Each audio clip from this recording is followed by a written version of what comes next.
part. Have a happy DEI trajectory. What I'm going to do now, I'm going to allow you to write on the screen to basically map or pin down where you are in your DEI trajectory. So think about like this journey ahead. Maybe the mountain is your end, is your goal, like your tip on the horizon, but maybe it's something else. But where would you situate yourself? Is it where the smoke is? Is it where you're, still like finding your way, crawling through a river? Um, so I'm curious to see where you would pin yourself on this map. And right now, you should be able to see a green icon in your lower left corner that would allow you to draw. Is that okay? Is that correct?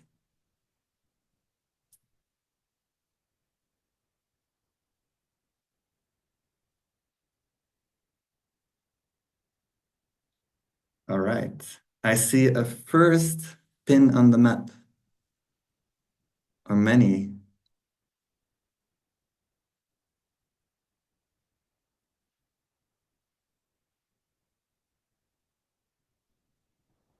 And you're invited to be creative.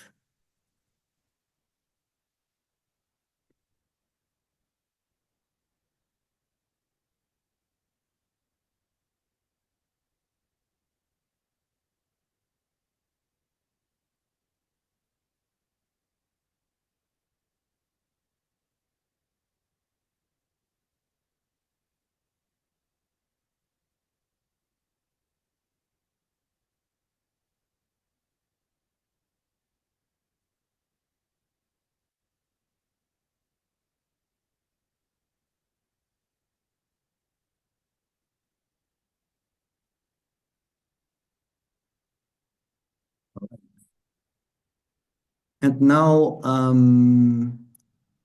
a question for on the road. As we're walking, we're starting this trail, this hike, a long hike together with our fellow companions. Maybe write down a mental note for yourself, or if you want to in the chat, what would you like to ask your fellow travelers, your fellow hikers on the road? What would you ask them?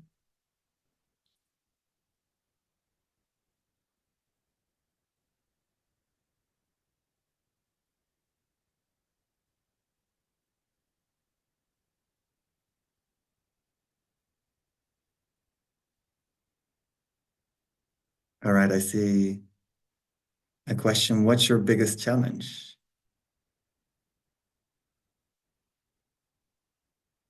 Very interesting. All right. So maybe as we have these questions coming in, I would like to ask, let me see, what do I identify? We see, I see this yellow dot right here, in the river. Who was that? I think it was me. Emma. Yeah. Would you mind explaining why you pinned yourself down in the river? Yeah, sure. I see there's a lot of people actually like a bit before me, but for me that was just that is a bit of a starting point.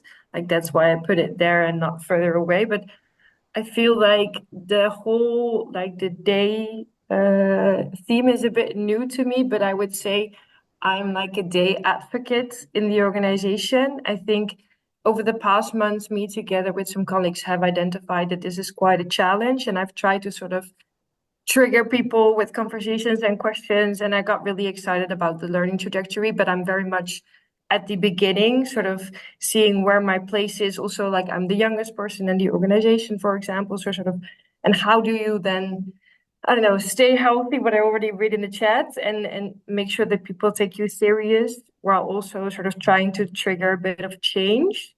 And we've started with policies and things, but I feel the implementation is not really there yet. So I would say I'm at the beginning of the journey. So that's why I put it there. Thank you. Thank you for sharing. And is there any questions that you would like to ask your fellow travelers on the road then? Yeah, I would say mostly like how do you deal also with resistance? Or for me, this is like an important topic and I'm very passionate about it. And how do you also deal with people who might, do not feel the same way? Yeah. So like over the road, how do people deal with that? I would say. All right. Thank you for sharing that. Noted as well. Luckily, this will come up in one of the modules. Yeah, I've noticed that. Um, Yeah. can I invite someone else who would like to share something?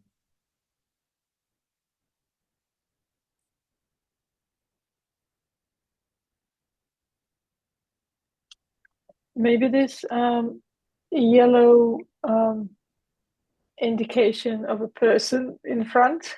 Maybe someone could Yeah, elaborate on that. that's me, Kathy from Women Win. Um, I guess I tried to make it look like I'm looking out at the journey that still hasn't started yet. There's no smoke, there's no fires, there's no emergencies happening. But it seems like there's the intention, but that first step is sort of the hardest thing. Like where are we going to start in a way that can actually bring results? So taking it from a thought to an action. I'm still at that place. Yeah. So you're still looking at the journey ahead, contemplating what steps to take. Yeah. Yeah. Maybe also thinking about what an end goal might be or what elements of your action plan might be. Yeah. Yeah. Yeah. And it's not just me. And we're working on this within our organization. So, but we're just, yeah, we're still looking out, I would say, at the journey ahead. All right. Shannon might have something to add. I have another person from my organization here. Sure, I can jump in. Thanks, Kathy. Passing the ball. Yeah, I put myself, I'm the yellow star, so a little bit closer to the river. And yeah, I think we are starting our DEI journey, and I think we really want to avoid it becoming just another checkbox in the organization that people pass through and say that they've done it. And Women Win has integrated a lot of our feminist values throughout our values and our domains and our components and all the structures and frameworks that we already have. So I guess there's also an element of how to make sure that DEI is part of that and is also highlighted for staff to see that. So yeah, I think between Kathy and myself, there's also some projects that will happen that will involve both of us. So I think it's sort of sitting at that beginning point. To see also and to keep in mind sort of how you bring the whole staff along and don't end up at the mountain with all of your staff still waiting and looking out. That's a very interesting point as well. Yeah, how to jump on this journey together, not losing each other out of sight. Thank you. I'm just gonna share mine because I just realized there's maybe like a double-sided interpretation, like struck by lightning, but actually I also feel like I have Super Saiyan power, you know? As in sometimes you really feel empowered to uh, stand for what you stand for. And I think this is really one of those moments when we're here together with this group where I really feel like I'm standing for the topics that I think are important for this sector, and I'm not alone. Uh, and that's really nice to know. So I really feel empowered, like Super Saiyan superpowers. Uh, all right. Then the following question is, all of a sudden there happens to be a very seasoned hiker amidst of us, like someone with like very strong thighs, like a good walk, and it happens to be like an expert on DEI, happens to be amidst of us today. What a surprise. What are the questions that you would like to ask this person? And mental note again, you can write this down for yourself as I'm going to move on to the introduction of our guest speaker. Let's see. Zoe. Welcome, Zoe. there's a little introduction, but I'm going to ask you to introduce yourself later on. Oh, and we still see our wonderful annotations in the screen. Wait, let me delete that.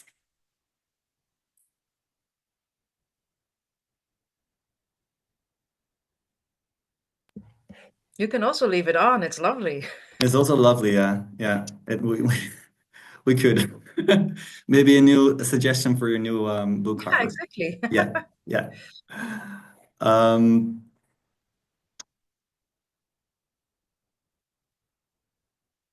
there we go. No, I'm going because I don't want to have that red mark on your photo. This is better. Wonderful. I'm used to that kind of stuff, so that's why I was on the plane in the previous picture, also always ready to crash, and then pick up the pieces. That's great.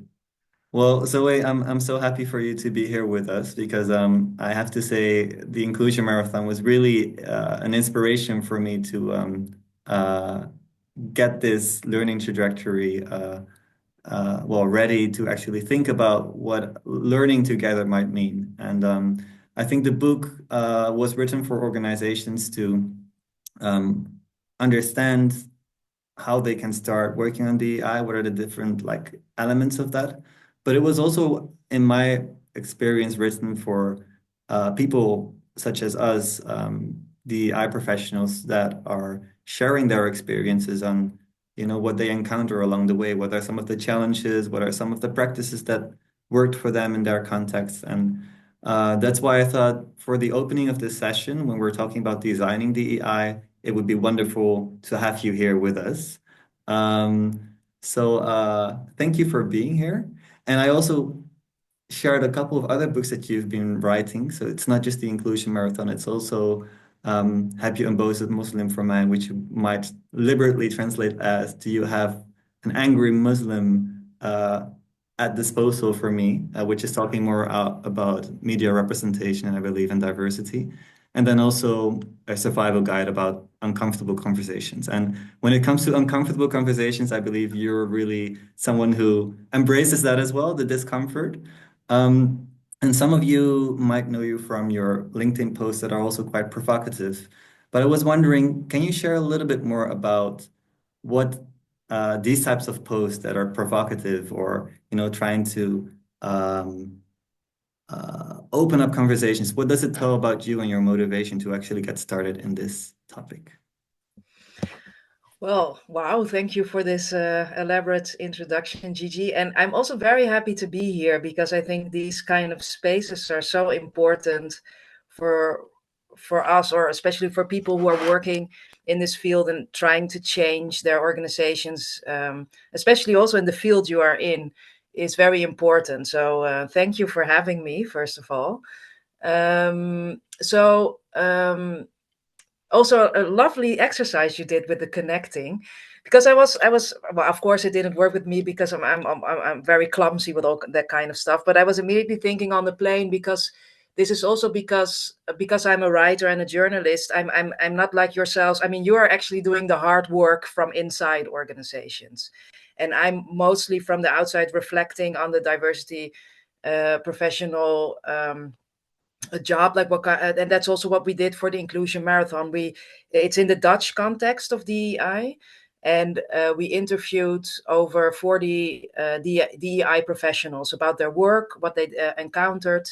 And first of all, we wanted to make it a book especially for DEI practitioners, but they had so much interesting knowledge and how-tos that we decided to make it a broader book also for management and organizations, to give them some. I mean, there's of course not a literal roadmap, but at least some tips about how they could start. So, and then the LinkedIn. So, I mean, I'm originally I'm a journalist, so I like to write. And it was very difficult for me also to find my way in the journalistic field, also because it's very homogeneous. It's also a field where there's a very strong perspective, and unfortunately, there are of course many good journalists and also very good media, but there are also a lot of media who, in my perspectives, are following the language of power more and more, except instead of criticizing power. So I started to speak out on that, but also on things I saw and experienced, because I do not work in organizations, but I do sometimes advise organizations or do workshop sessions, for example. And for me, it's a public platform, so I'm very conscious of what I write there. And because I'm independent, because I don't work in an organization, it's easier for me to be a little bit more direct and provocative, as you call it. And that's sometimes a little bit more difficult, I can imagine, but that's maybe the people who are in this meeting recognize that, but it's more difficult when you are in the organization to sometimes be very sharp. You try, of course, but you also have to deal with a lot of other people management. I saw some questions about resistance. So for me, not being attached to a certain organization also gives me makes me more independent to sometimes just maybe say it like it is, or like I see it, or maybe people see it that do this work. So that's what I try. Yeah. Thank you.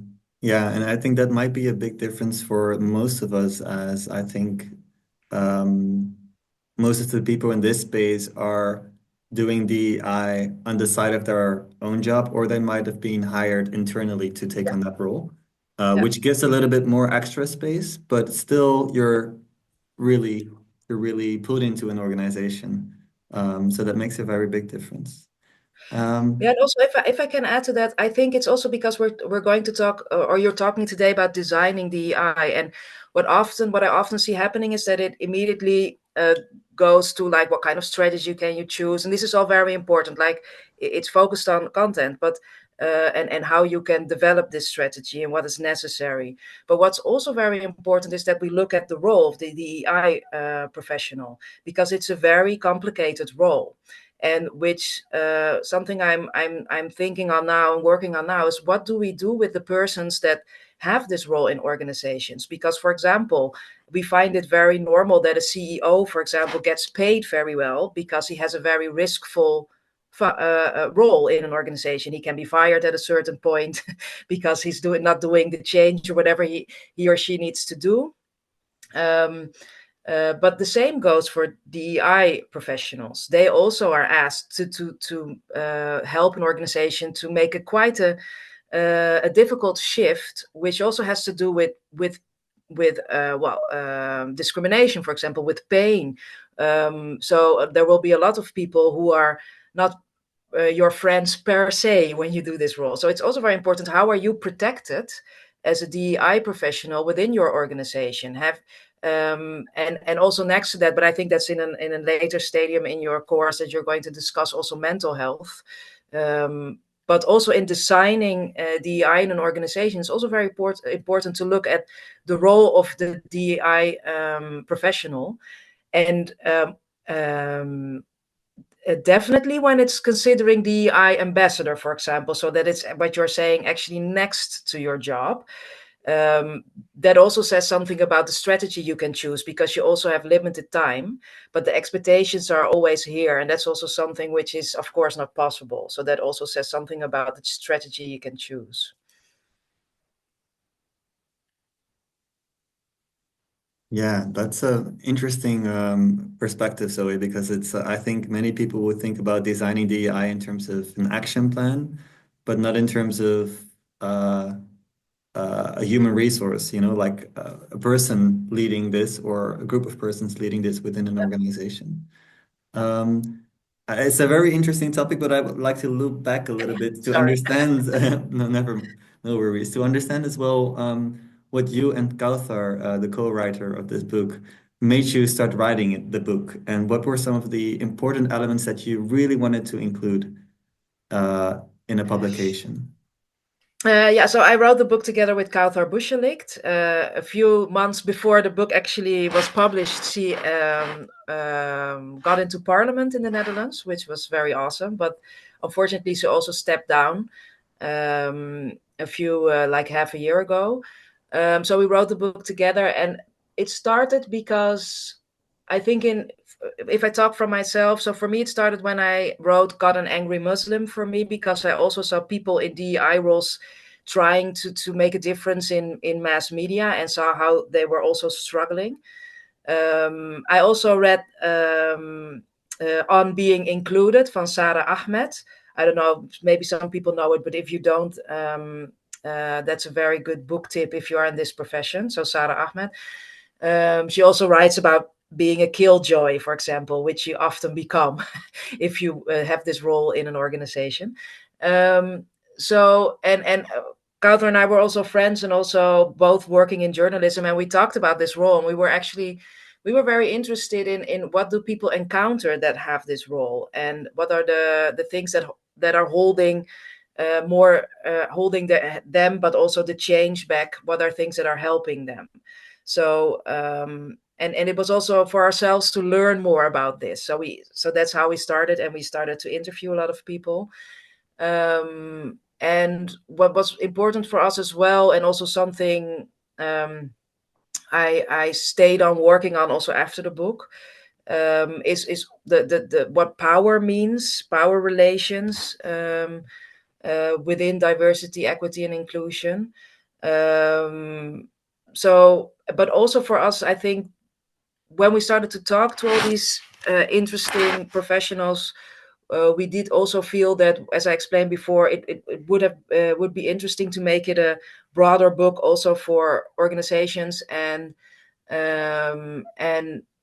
management, senior management, but management in general, to also look at their own roles, but also to give them, because that's also something maybe some people recognize it, but in the Netherlands, a lot of organizations say like, yeah, it's important, but we don't know how. This is very lame, because if you really want it, it's actually, there's a lot of research, there's a lot of experience, so you can start. But it was also to this argument, in our book, we give a lot of strategies. So you cannot say that you don't know how anymore. You couldn't say that before, but especially after, you couldn't say that anymore. And we wanted to make it also attractive to read, because in general in the Netherlands, a lot of information, a lot of books about DEI are scientific books. So it's for a specific group. It's not very um, for a general reader, it's difficult to follow. So we wanted to make it a little bit broader. So we had like this person in our mind, like this is a very Dutch name, like Henk the manager. And that he should also be able to read our book.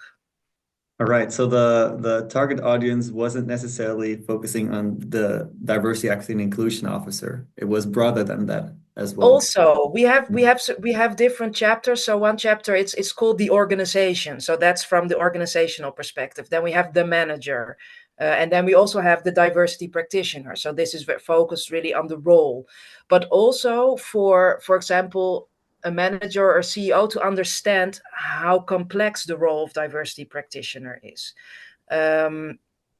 Also of what I was saying before.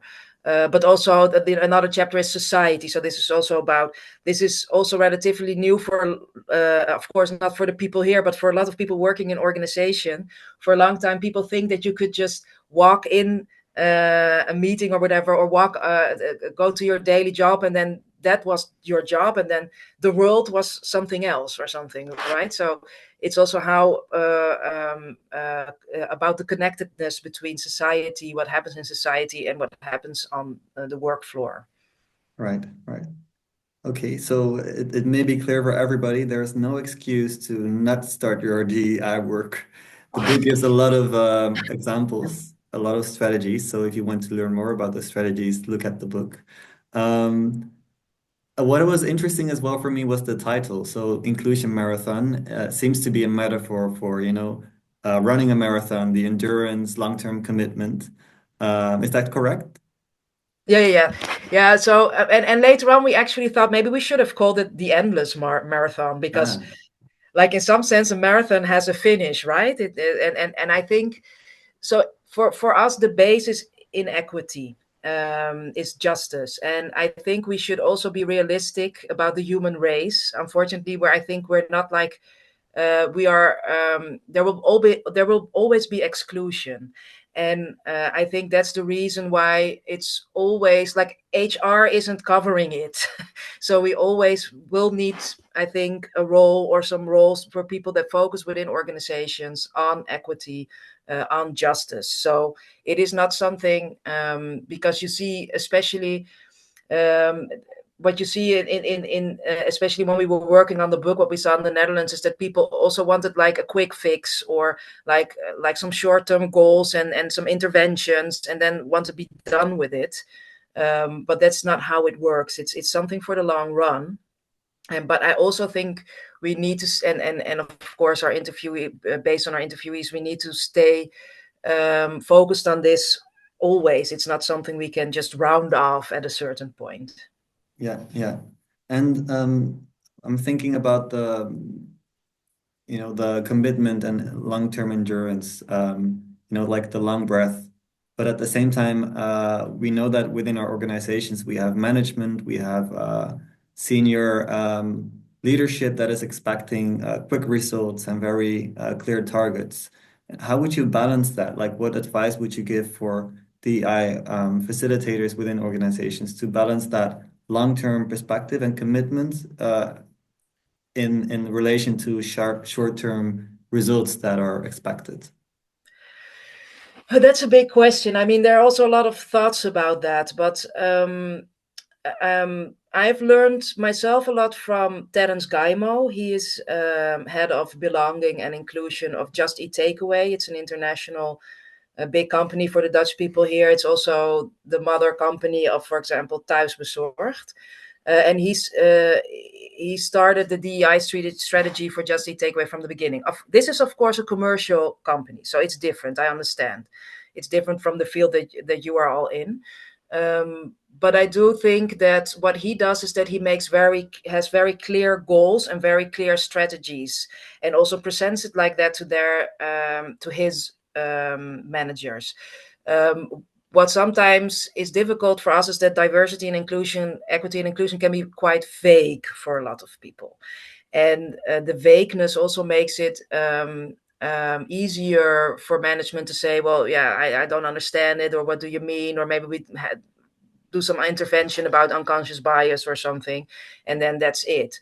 Well, you can have pretty straightforward goals and also a strategy coming from that about how, when, timelines, etc., which is very normal for all kinds of change management, right? It's interesting that people always make it more difficult when it's about DEI, but it's also understandable because it has to do with identity, with personal pain as well. So that makes it also a different change, a form of change management. So I think having a clear strategy, but also making choices in that is very important. Because what I also often see happening, and if you think about it, it's crazy, right? That, for example, they have like a work group. There's not even a professional working on DEI, but people who are from their hearts involved. They get the task like, well, you go ahead, do something with DEI, la la. And then, I mean, that's so weird. I mean, we would never do that with any other change things we find, which is a priority for us. So so I would be strategic. It's very important to be strategic and also see what is possible, make choices. And I would also say, if it's not your job but only a small part of your job, then your goals and your strategy has to be a lot smaller. Because what I now also see is that because we as professionals or as people who are involved with DEI, we see a lot, right? We see everything that is wrong and we want to change everything. But if we don't have the time and don't have the measures to do it, I mean, a goal can also be arranging the time and the measures to have a sufficient DEI strategy. That's also a goal. Yeah. But what often management wants is that you're going to make the DEI strategy. But that's a huge request. And if you do have time and measures to start up a bigger DEI strategy, still I would advise, and that's what I also saw a lot of our interviewees do. They make choices. because and also Terence, who I refer to, he also makes choices, and then he focuses on a few goals, but then also has a timeline for maybe for like 3 or 4 years, and then he will focus on other goals. And so I think this often helps. What I see in the case of management is that a lot of time they are short on time, and it also helps them if you are very clear about what you can and cannot do, because they don't know. So that also helps. You have to use that. Yeah, very nice tips. Thank you. I'm wondering how this resonates with the rest of the room. Do you recognize these challenges of that were just mentioned by Zoe? And I'm also Do you have very any curious in questions? your experiences. So if you want to share, please.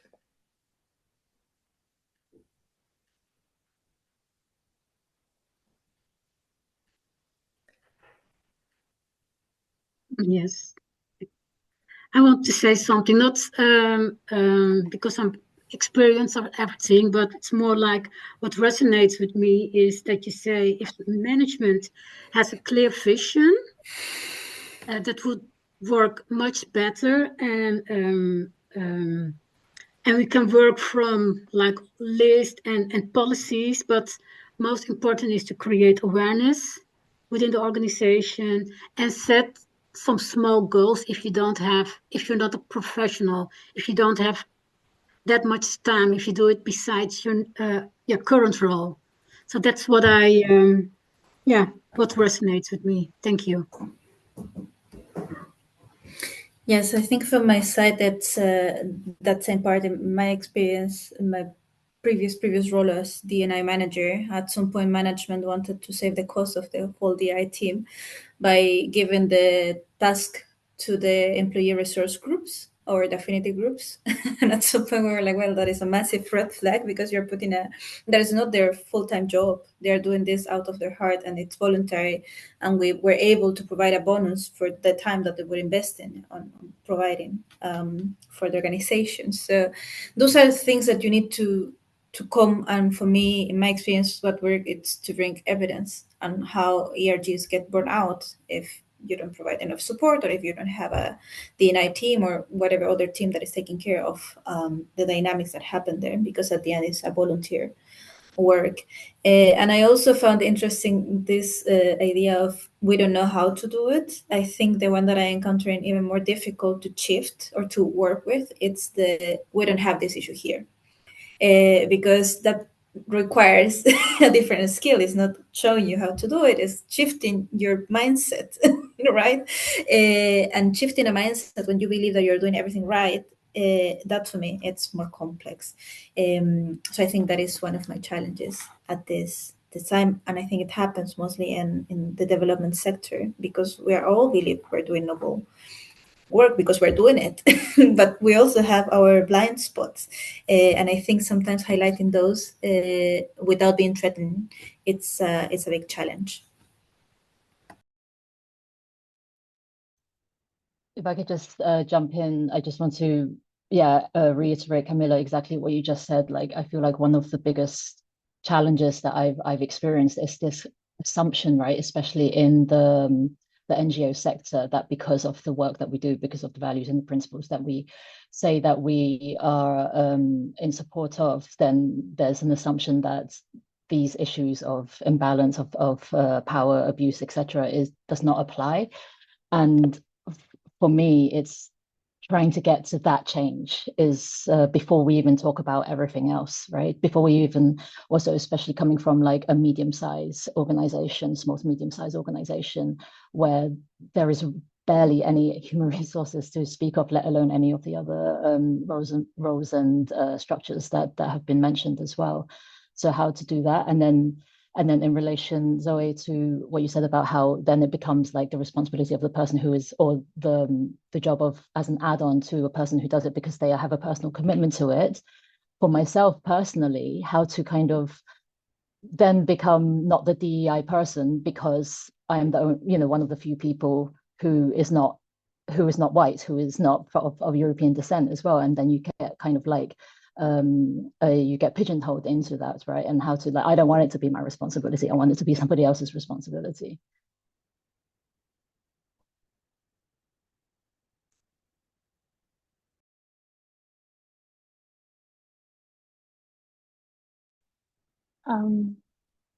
So I wonder, like, how do you actually go about it then? Like, when indeed you work in the NGO sector, and as you rightly said, so how often there is already sort of an atmosphere that we're trying to make the world a better and just place, which also means being inclusive, but how inclusive is the work environment actually?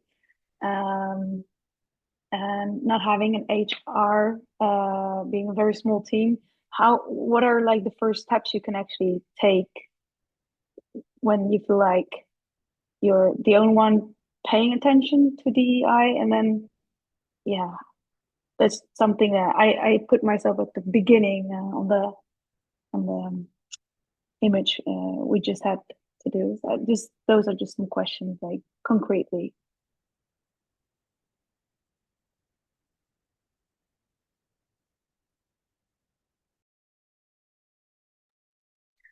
I think also the size matters because as far as I know, like the NGOs in the Netherlands and outside the Netherlands are not like more than 1,000 employees, and basically there are not really resources to pay somebody really to do the job as DI.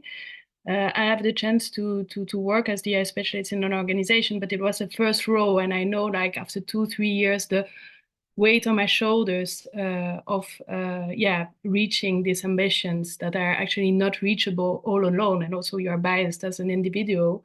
So I really believe in the force of the collective, also to have more perspective, but also to share this responsibility in teams where whether there are no resources or or it's too small to really hire somebody.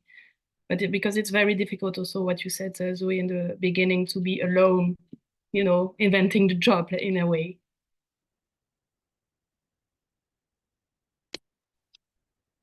Maybe to add to that, I think the working groups, these volunteer-based working groups especially, it's also a form of resistance within the organizations.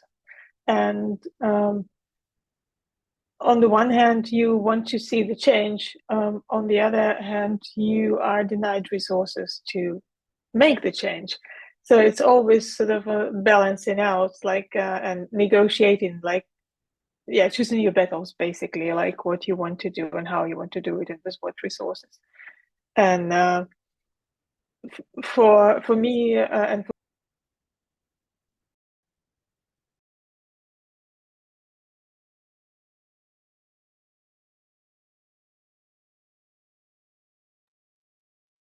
I just wanted to make a quick comment about, I think you mentioned, that the work isn't just in your workplace, but it's about society at large, like that. But it is funny how, when it comes to like workload and the work priority, it can get nudged, it just keeps getting kind of pushed down the line. Because we're out in the world doing this important work, blah, blah, blah. But yeah, how do you bring it up to the same level of importance?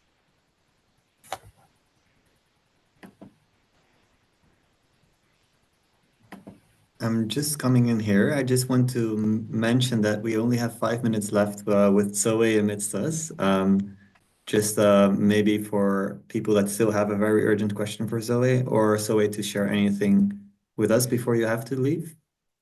I'm very glad of everything everybody shared. It was a lot. So and I can also imagine that a lot of other people in this digital room also have very interesting answers and experience and knowledge to also share. But maybe if I can give a few reflection on a few things that have been said, that might be helpful. Don't know, because it's as we all know, it's not like there's like a custom made approach for everything. But one of the things that also stuck with me, I think, is what Shireen said about also being not being being one of the only non-white persons in the organization, and then everybody goes to Shireen with all kinds of DEI stuff and questions.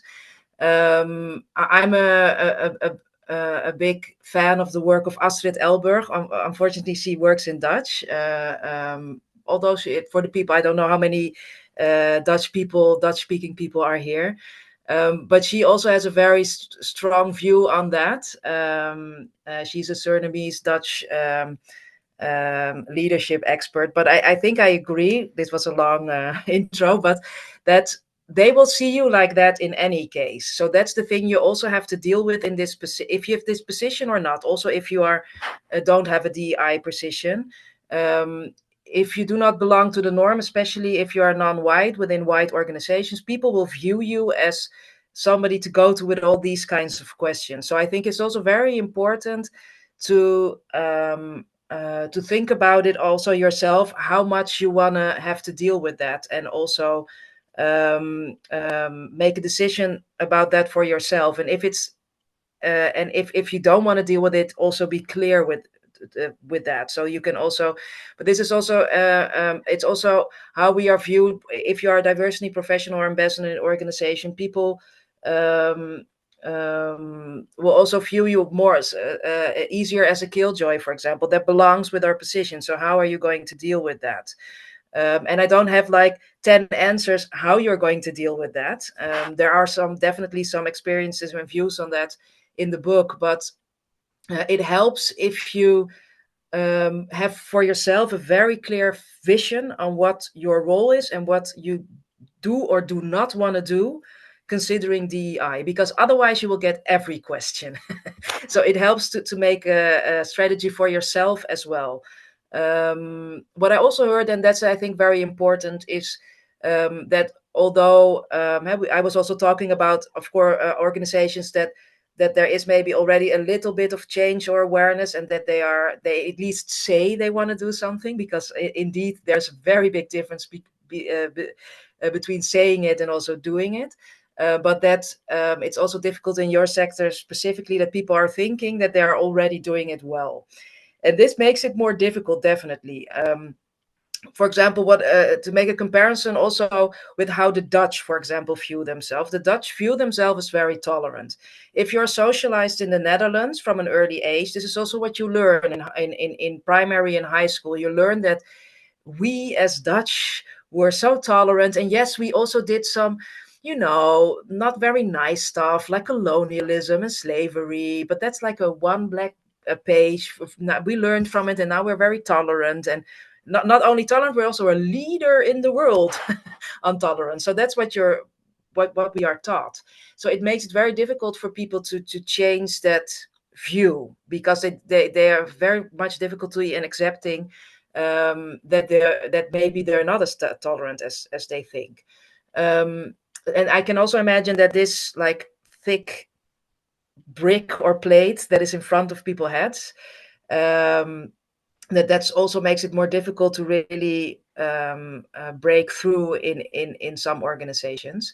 But strategy wise, that's also how I try to look at it. That means that creating awareness about this, and also trying to see if you can get the right people, for example, senior management or informal leaders who are very important in the organization, that's maybe your first focus when you start making a strategy, that you have to get them on board and that you have to get them more aware. Because otherwise you're working on all kinds of stuff that the organization, or at least senior management, is not ready for yet. And there was much more, but now it's a bit it was a lot. So I hope I may have answered some questions, maybe a little bit, but Well, I think you definitely did share a lot of interesting insights, so thank you for that. So if people want to follow you and maybe get involved into some of the, well, get involved is the wrong word, but I know that you're also working on an inclusion trajectory, leergang in Dutch, yes, of the it is in Inclusion Dutch though. Marathon. Yeah. We started a course In Dutch, we call it a leergang. It's we already had 3 rounds. It's specifically for people who, or for example, have the ambassador role or in a work group, or also for DEI leads or practitioners. And it's 9 months, but 1 day a month. So it starts in March 2024 again. It's easily, if you look me up on LinkedIn or the inclusion marathon on LinkedIn, it's very easy to find information about it. But we started that because we saw that, well, also why the trajectory you have is very important. It's very important to exchange information. We also strongly believe in community-based learning. So, of course, there will be interviewees from the book sharing their experience and knowledge, but it's also to learn from each other. And it's until now it has been intense, but also very very nice. And I think it's now up to like 70 people who have followed the course, and we're starting a new one in March. So there are still some spots if anybody is interested. Wonderful. Thank you. We'll share the details later. Okay. And thank you so much for making time to be here with us. And Of course. Well, thank you for having me. And I want to say again, I mean, good luck to you all. Stay healthy. we'll work on that. We'll work on that. All right. Thank you. So we're going to move on to the next part of this session, which will be introduced by some slides. Let me bring them up.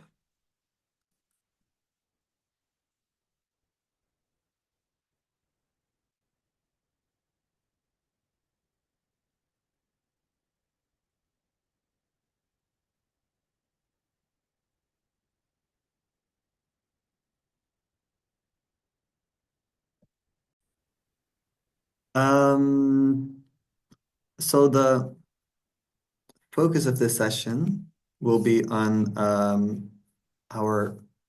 sorry, slides are not really in sync with what I wanted to have. Let me see. Well, anyways, I'll just start with the introduction. The focus of this part of the session will be on the Partos DEI organizational quick scan or checklist that we developed, which is a survey, just a survey now on Google Forms that you can use to understand where your organization is actually positioned and where it's currently standing in your DEI journey. And it asks you 30 questions, and all these questions are really grouped on several topics. And based on those insights, you can actually understand better where your organization is standing and how you might move on, or where you might prioritize your work. Nina and Larissa are also part of this trajectory, specifically the designing part of it. And before I move on, I'm going to ask Nina to share a little bit more about the process of how we came to be working on this DEI checklist. Yes, thank you, Gigi. Yes, hello again. So I'm Nina. I'm working with Gigi since more than 2 years now on this DI trajectory. And what we notice is that organization, whatever you are at the start of your trajectory or in the middle, or well, we saw that everybody has different approaches, is that it's very interesting for organization to have like some guidelines and some checklists to see a little bit where you are. That said, we know that there is no one size, one fit all checklist, but there are some things that might help you to give a direction into developing and implementing your DI trajectory. So we made a baseline assessment. That what we called last year. We launched this checklist, let's say, for the trajectory of last year, which was quite useful, I think, for the participants that participated to this trajectory. And we wanted to update it a little bit because we are also learning all the time. And we had like some feedback also thanks to Larissa from a community of practice who dived into this survey and gave some feedback about the structure, about the questions, are they understandable, are they helping? So what we want to propose oh yeah, and again, I think it's important to know what Gigi said, that it is called a DEI organizational checklist, meaning that it's not measuring the level of diversity or inclusion or equity in your organization, that you would need, your own instruments and your own database, but it checks a little bit if your organization is putting the right focus on different levels, as for instance, level of engagement, if you have a vision about your DEI strategy, if you have resources, or let's say your level of measurement of progress, your level of inclusiveness in HR policies, the level of representation and participation of underrepresented groups or marginalized groups, the level of commitment and inclusive leadership, and lastly, the level of awareness about stereotypes, biases, exclusion and discrimination mechanisms. So that are like the 6 levels that we invite you to measure. So what we will do is that we will send you the survey that has been reviewed within a few weeks. Gigi will tell you more about the details. Don't expect that it's a very nice design. Again, it's just a Google Forms. But according to the results that you have, you can then use these results to point out to your management, to your group of work group, or people who are working towards DEI, to see where are the gaps and where do you have already something, let's say. And you answer just by yes, I have it, or we have it in the organization. No, we don't have it. Maybe, not maybe, but partly, or we don't know. So this DI organizational checklist is something that might be helpful for you.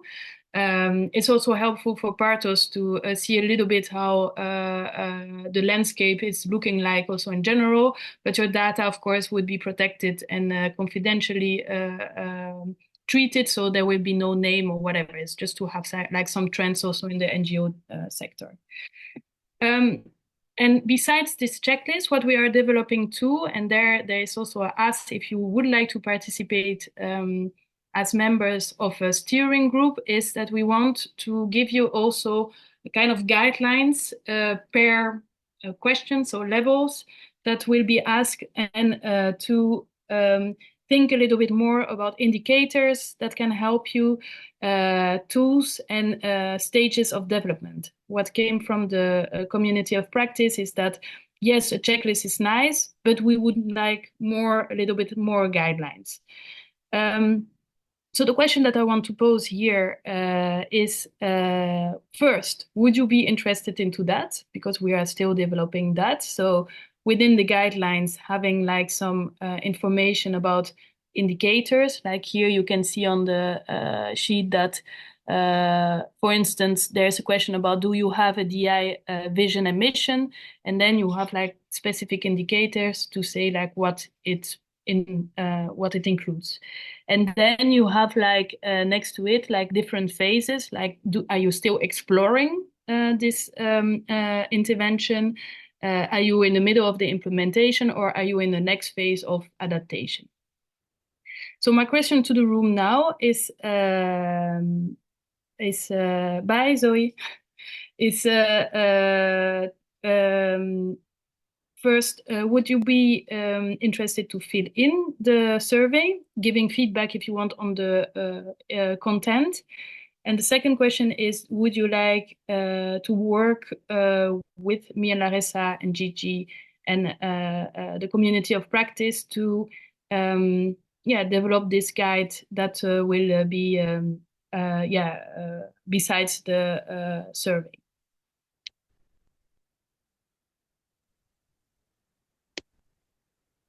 And I think if someone would really object, that would be more interesting to know.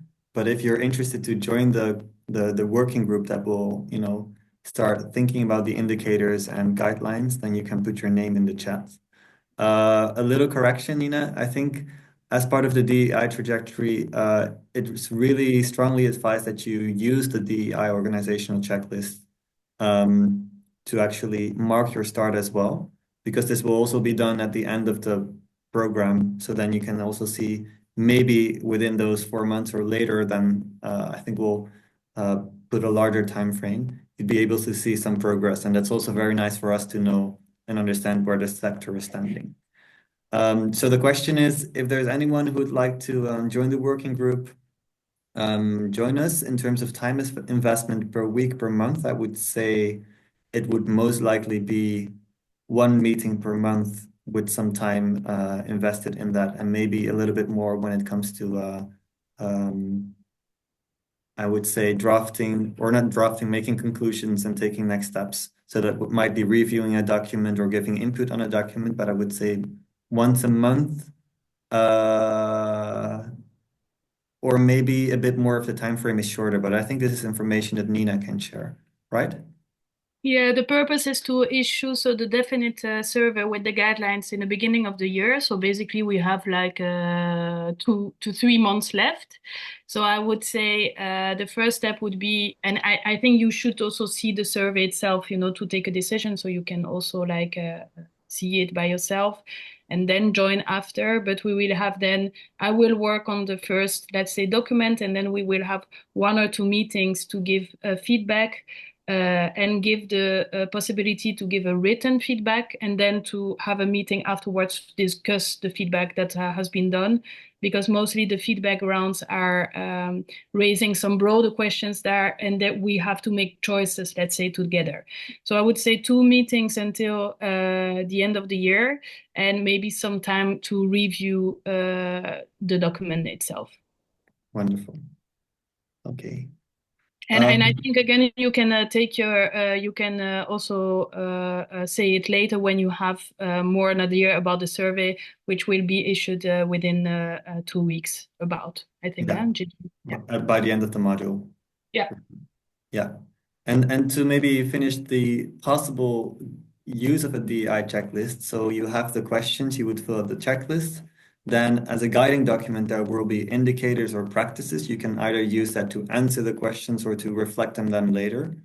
And then that can always also be used for discussing that with your colleagues. We're advising you to do this as well with your team.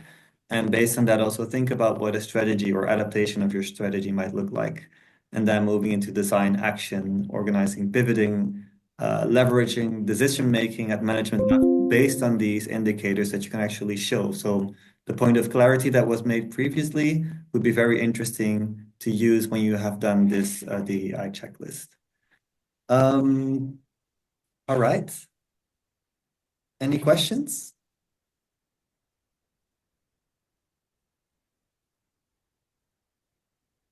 Then we're going to move to the part that I just introduced, which will be a bit more interactive. We will soon move into breakout rooms to discuss 3 of the topics, also 3 of the themes that are present in the DEI organizational checklist, and discuss basically the main challenges, but also the main needs that we might have around these topics with our peers. The first topic on designing DEI strategies will be breakout 1 as well, where we dive more into how to get started, what are the steps to take, what are maybe components of a DEI strategy or action plan. The second is more focusing on the measuring and monitoring, assessments, evaluations, measuring progress. And the third is on creating a culture of DEI and inclusive leadership. So that also sits with your role as a DEI facilitator. How do you work with resistance? How do you leverage influence? So we'll soon move into breakouts, and I'm looking at Aleda if they are ready to open. Yes. So the instruction is that there will be a facilitator per room who will guide the discussion. So we'll also make notes. And it's an open space, so you can decide in which room you want to go. Right now we have 45 minutes left for this session. So it's going to be, I would say, if you want to move to each room, it's going to be 10 minutes per session, but I think we're going to swap it around You're free to move beyond, like between the spaces, but we'll mark the times every 10 minutes. So you can decide if you want to leave or if you want to stay in this room. Yes? All right. So we can now open the rooms, and the topics are also allocated to the same breakout rooms.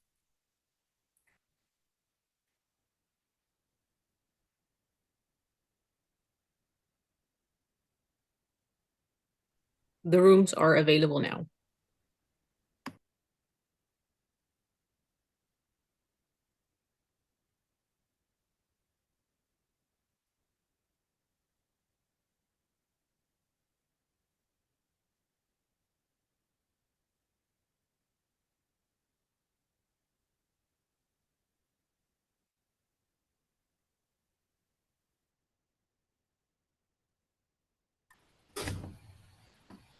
So welcome back from the breakout rooms.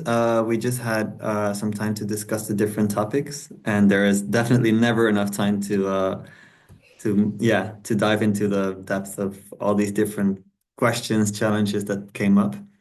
For the remaining minutes, I would love to hear from each of the facilitators one point that was very dominant in the discussion, to just give a brief debrief to the rest of the group. Can I ask Larissa to start with the last topic? I think. Mhm. Can you hear me? My earphones died on me. Okay. So what I could see is that for each of the organization, there are some platforms that are available to discuss DI issues. Depending on the context, it can be informal meetings, but also very creative ways to integrate DI issues. For example, in one of the organizations, they have an ethical dilemma question, which is like at the beginning of every monthly meeting, they spend 10 minutes to choose a topic and to discuss it in a broader team. We did have I think, please, those who were in the group, please correct me if I'm wrong.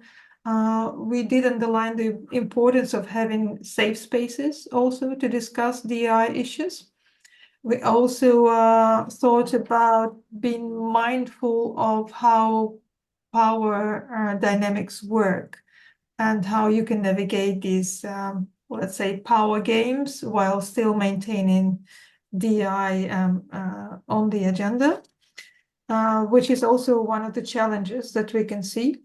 We also see a very important role of HR in communicating about DI activities, but also engaging both with the management and the staff. Some examples were given on how to maintain the dialogue and make small adaptations. So whether it's in the text or some specific requirements in your vacancies to engage with broader pool of candidates. And otherwise, it's about trying to integrate DI issues in every activity, policies, etc., whether for the head office or global.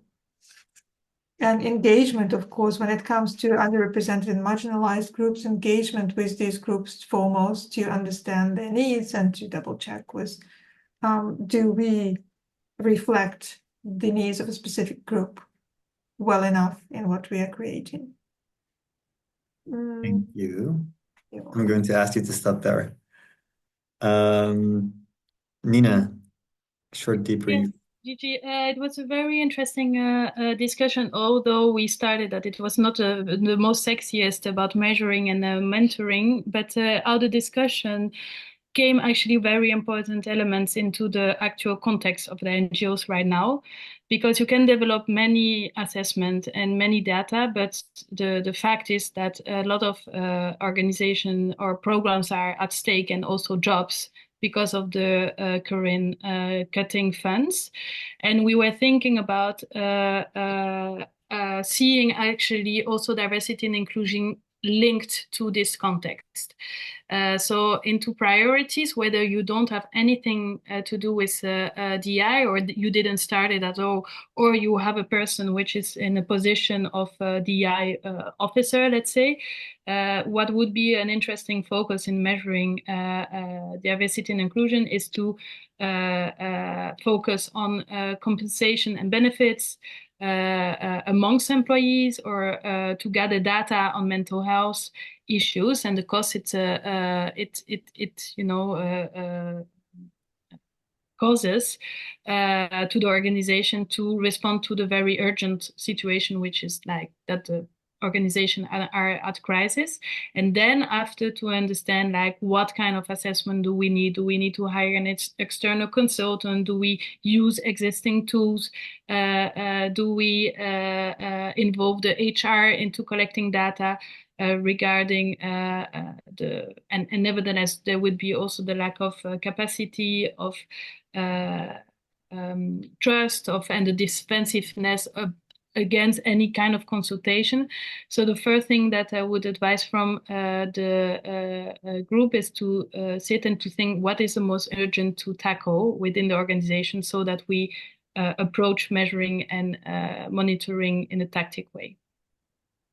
I don't know if the group is agree with this summary. Okay, thanks. All right. I think because it's already running past 3, so people might unfortunately have to leave. I'm going to quickly wrap up. First of all, our topic was on designing DEI, and the challenges encountered there were mostly involved with buy-in from management and leadership, but also, of course, where to start when you're alone in your organization.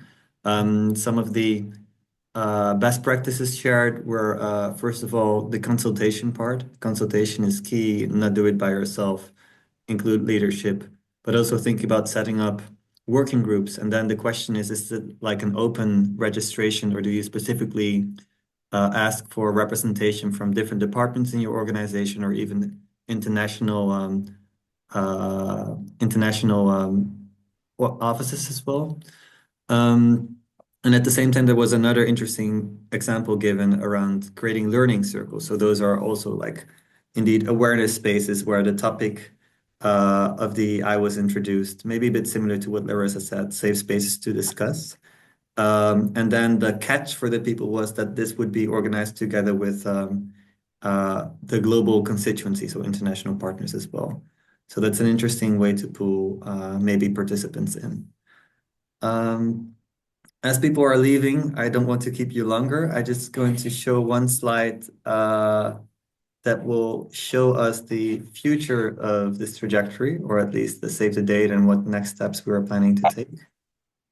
The DEI trajectory handbook is your guide. So look into that for practical info. If you have challenges with accessing the Teams channel, you can send an email to me and Aleda. We are both, you can find us by Gigi or aleda@partos.nl. The organization of the DEI checklist will be shared by the end of this month, and you will receive more information and accept the agenda invitation for the upcoming sessions. We will send them soon, so you will receive the invitation, for example, for the 1st of October this week. And we're hoping to confirm the in-person session as well with a separate registration link for the 16th and 18th of October. And then I can also briefly or soon share more information for the other modules. We're just waiting for the final confirmation of the consultants. Any questions?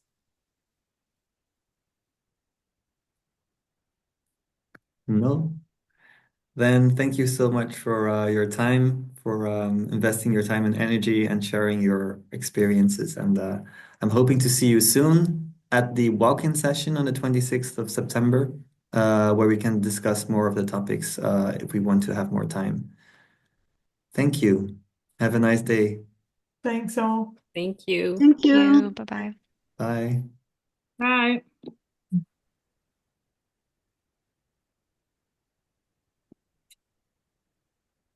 All right. How did it go for you in the breaking groups? Breaking It up? went well. I was not able to work on Miro simultaneously. I realized I was making my notes, so I'll catch up on that separately. I did find it difficult to kind of get the conversation going. But in the end, because it also veered off to all sorts of sort of different venues, you know. And in the end, this whole underrepresentation issue that we wanted to check was not really even there because the basic discussion platforms are not there, you know. So I think many of the organizations who were there do not have any kind of specific platforms, and it's all ad hoc. So if I want to make such a broad conclusion, but again, it's all sort of individual driven, and they do some efforts to include the issues. Some also from the management level expressed concerns like I'm in the management, but Jesus, what's going on? Hey, What I don't know what's happened? happening. From the management team, some said like, well, even if I am in the management team, there are also like people who have more power and say, and if these key people say no, then it's a no. Then it's a very difficult way to continue with certain things. Yeah, there were indeed concerns like every time, even for this discussion, safe space was really needed. So, which let me think, like the recording, will it be shared? No. I'm going to take out the part from Anna for sure. Anna Quackenbos from Cordate. And I'm thinking that maybe the part of the Q&A is something that we could post online, but for the rest, maybe share it internally, like for internal purposes. Yeah. Yeah. It's a good idea. Yeah. I'm quite surprised about Also, actually, my part can also be taken out. Because we have a very sensitive director. Oh my, that's a very interesting thing about the trust because it comes back regularly, and I have the assumption that people are here, you know, to share and everything. But I think we have to take it seriously when people say, you know, this kind of spaces. I think we have to listen to that and maybe not to record everything or to. It's still recording, by the way, I think. And to share. Always.